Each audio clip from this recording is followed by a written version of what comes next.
Cowboys 21-12 in playoff elimination game. Arlington, Texas. App. Justin Coleman put Seattle in front for good with a 30-yard interception return for a touchdown, and the Seahawks won a playoff elimination game against Dallas, beating the Cowboys 21-12 on Sunday in Ezekiel Elliott's return from a 6-game suspension. Dak Prescott threw 2 interceptions and the Dallas offense didn't score a touchdown despite the reunion with his backfield mate, the one he shared a remarkable rookie season with a year ago when Cowboys had an NFC-best 13 wins. Now Dallas, 8-7, is eliminated from the postseason with the end of its 3-game winning streak, and the Seahawks, 9-6, still have a chance to keep their 5-year playoff streak alive after Russell Wilson threw for 2 touchdowns despite a career-low 93 yards passing. Coleman gave Seattle a 14-9 lead in the third quarter when he reached down to catch Prescott's badly overthrown pass to Elliott and ran untouched 30 yards for a touchdown. It was the 4th pick-six of the season for Prescott, who threw just 4 interceptions last season when he was the NFL Offensive Rookie of the Year.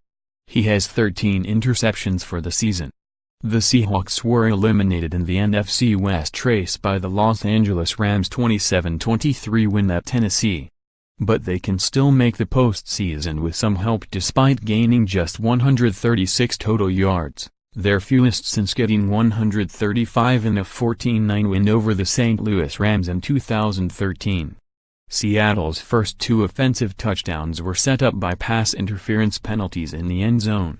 The first was a 3-yarder to Jimmy Graham, the second a 6-yarder to Doug Baldwin after running plays backed up the Seahawks both times. The Cowboys, who lost their first 3 without Elliott before the winning streak, didn't take it easy on last year's NFL rushing leader after his 6-week layoff, giving him 15 carries for 73 yards in the first half. The longest carry was a 9-yarder as he averaged 4.7 per carry. Elliott finished with 97 yards on 24 carries. But Dallas didn't give Elliott the ball with a first down at the Seattle 3 when trailing by 9 points midway through the fourth quarter. After a Prescott run, a holding penalty on a pass play and the third sack of Prescott, Dan Bailey missed a 34-yarder. Bailey, who had 2 51-yarders among his 4 kicks, missed again in the closing seconds. Dallas receiver Dez Bryant dropped the first pass of the game and was caught on camera on the sideline yelling at former Cowboys receiver Miles Austin, now a staff member.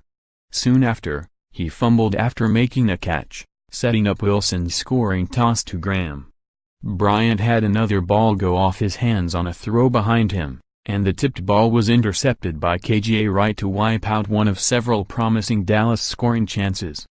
Mimicking Zeke, Coleman repeated an Elliott antic from last season, when the Dallas running back jumped into the Jumbo Salvation Army red kettle after a touchdown on Thanksgiving. Coleman got the same penalty, too, a 15-yarder for unsportsmanlike conduct. Way back the Seahawks had 2 yards passing at halftime thanks in part to DeMarcus Lawrence's 22-yard sack of Wilson in the first half. Lawrence overpowered Jermaine Ifedi, forced Wilson to backtrack after he tried scrambling to his right and tackled Wilson as he tried to run away from him at the Seattle 8. Graham milestone Graham's second-quarter touchdown made him the first NFL tight end with at least 10 scoring catches in a season for 2 franchises. He did it 3 times with New Orleans and he has 69 career TDs. Injuries Cowboys. 5-time Pro Bowl LT Tyron Smith started despite a right knee injury that kept him out of practice most of the week. He came out after the first series, replaced by Byron Bell. Up next Seahawks, home against Arizona next Sunday. Cowboys, at Philadelphia next Sunday. _more app NFL. http://www.pro32.app.org and http://www.twitter.com/app_NFL